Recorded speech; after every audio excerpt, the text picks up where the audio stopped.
Hello again, Rosanne and Chris here from Shift Wellness Consulting. Hello. Today we're continuing our talk about squash and the different varieties of squash that maybe are a little more exotic. Maybe we don't know what to do with them, how to buy them, how to prepare them. And Chris is here to tell us how to figure out and demystify the squash. Absolutely, absolutely. So when I go to the supermarket, what do I look for? How do I know a squash is a good one to eat? Yes. Well, first you want to look at the outer skin. You want to know that it's hard. Can you hear how hard that is? When it's freshly picked from the garden by the farmers, it is a little softer. So they cure it for a few weeks and send it to the grocery store or a farm stand, usually ready to go or very close to be ready to eat. So you want to look for that. Some squashes are a little waxier on the outside, which is of course a butternut squash is like that variety. And also squashes, they are a little heavier, and that's because they're dense, than they appear. So especially when you're looking at something like a kabocha squash here, it looks small-ish for a pumpkin, but it's heavy. Feel it. Oh, wow. This is a good weight training exercise.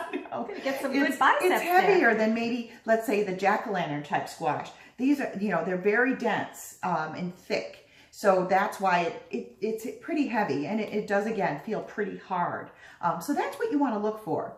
As squash ripens, cures, I guess is the word as well, throughout the season, sometimes they tend to take on a little bit different color. They might turn a little orangey and have some different striations. Kind of like when you look at an acorn squash, it'll start to get like that. That's the kind of thing that also tells us that it's getting maybe a little sweeter too. Okay, so if it has some variety of color like this, that's a good thing. It's not a bad thing. Okay. No. If it had turned completely over to orange and then maybe a little bit on the brown side, I would say maybe it's past its prime. Okay. But this one is pretty good right now. Okay. Absolutely. So that's the kind of thing you want to look for. All right, so now what do we do with it when we get it home? We took it home. We had this inspiration at the supermarket. I bought it, and now it's like, what do I do with it? What do I do with it? Exactly. So there's a couple different things. Traditionally, it seems that people would boil it. Yeah. They'd figure out a way to cut it all up, peel it, and then boil it. And then mash it. Mash it. Hence the name squash, I yes, guess. maybe. Squash it. Exactly. So that was pretty much a way people did it. But now we're realizing that when you boil squash, especially if you're going to use it for maybe a puree and even mashing it, it tends to add more water to it because you're putting it in water, and it dilutes that wonderful flavor that you're going to get and that creaminess from the squash. So maybe a better way to prepare it would be to steam it. Some people will do that. Okay. Steaming it doesn't impart as much water into it. Another thing to do is to easily roast it on a roasting pan, like a jelly roll type roasting pan. And that's another way to really get some caramelized flavors on the bottom where the squash touches the pan. So a little olive oil and salt, seasoning, and whatever you would like. About 400 degrees, would you say? Yes, you can do about 400 if you're doing it on, for high roasting. Anywhere in that range is really a good temperature. A lot of people will make casseroles now with the squash, and they'll sometimes showcase it on top of a casserole. We included a recipe in this video today so that you can see one of those, and they're really pretty on top because, of course, when you oven bake your casserole, it'll brown on top that squash, so it looks really nice. We talked about stuffing the acorn squash, and that's a beautiful thing. And what would you stuff this with?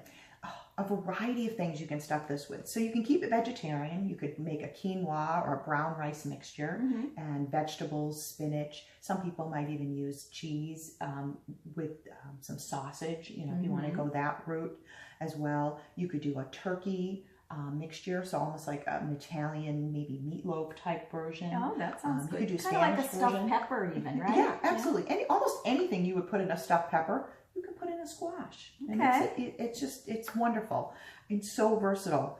Also cutting the squash, really you can add a lot of your own creativity to it as well.